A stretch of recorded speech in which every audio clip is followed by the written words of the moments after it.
ആലപ്പുഴയിലെ ചെറിയൊരു ചായക്കട തൂങ്ങിക്കിടക്കുന്ന ഫോട്ടോ അറിയുന്നുണ്ടോ? Pablo Escobar. ഇന്ന് വരെ ലോകത്ത് ജീവിച്ചിരുന്ന ഏറ്റവും വലിയ നാർക്കോട്ടിക് മാഫിയ പ്രഭു.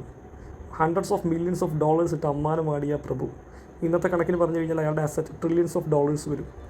കൊളംബിയയിൽ അയാൾക്കെതിരെ ചോദിക്കാനും പറയാനും ആരും ഉണ്ടായിരുന്നില്ല.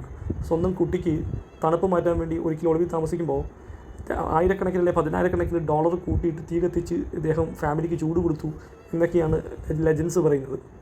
ഒടുവിൽ അമേരിക്കൻ പ്രഷറിൽ കൊളംബിയൻ ഗവൺമെൻറ് ഇദ്ദേഹത്തിന് തടവ് ശിക്ഷ വിധിച്ചപ്പോൾ അങ്ങനെ ഗവൺമെൻറ് പറയുന്ന സ്ഥലത്തൊന്നും തടവ് ശിക്ഷയ്ക്ക് കിടക്കാൻ പറ്റില്ല എന്ന് പറഞ്ഞിട്ട് ഹെക്ടർ കണക്കിന് സ്ഥലത്ത് സ്വന്തമായിട്ട് കൊട്ടാരവും എല്ലാ സംവിധാനങ്ങളും പടുത്തുണ്ടാക്കിയിട്ട് അതിനെ ജയിലെന്നങ്ങോട്ട് സ്വയം ഡിക്ലെയർ ചെയ്തിട്ട് അവിടെ സുഖലോലുപതിയിൽ കൊട്ടാര സദൃശമായി ജീവിച്ച പാബ്ലോ എസ്കോബാർ ഒടുവിൽ കാട്ടിൽ വെച്ച് ഏറ്റുമുട്ടലിൽ കൊല്ലപ്പെടുകയായിരുന്നു എന്ന് പറയപ്പെടുന്നുണ്ട്. അതല്ല വീട്ടിൽ ഒളിവിൽ താമസിക്കുമ്പോൾ വെടിയേറ്റ് മരിച്ചതാണെന്നൊക്കെ പറയുന്നുണ്ട്. എന്തുതന്നെയായാലും ആലപ്പുഴയിൽ ഈ ചെറിയ കടയിൽ അധികം മലയാളികൾക്കാർക്കും അറിയാത്ത പാബ്ലോ എസ്കോബാർ തൂങ്ങിക്കിടന്ന ഒരു കൗതുകം.